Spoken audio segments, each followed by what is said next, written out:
pagiging kalingkod bayan. Kayo po ang simbolo ng lakas, tapang, puso, pagsisilbi at pagsiservisyo sa bayan. Magandang gabi po sa ating lahat.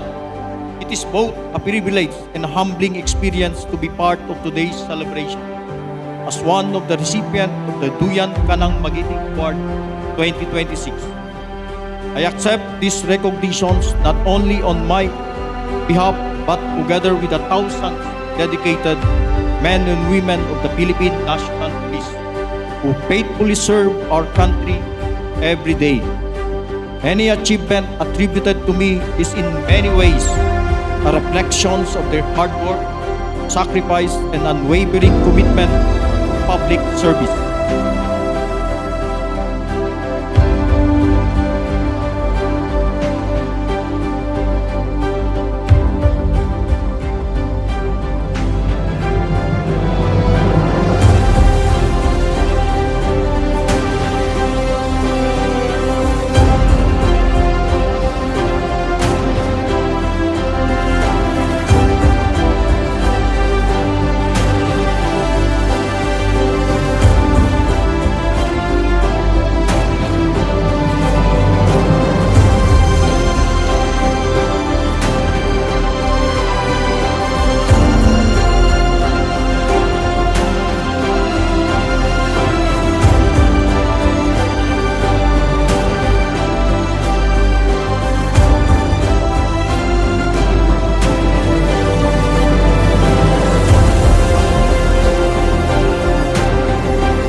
Ang award na ito, inaalay ko po sa ating Panginoon. To God be the honor and the glory. At sa ating lahat po na nandito ngayong gabi ito, deserving ng mga awards dahil sa pagpupunyagi natin, tunay duyan ng kagitingan ang ating serbisyo publiko.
First of all, thank you for this recognition. It will inspire us to serve better and do better.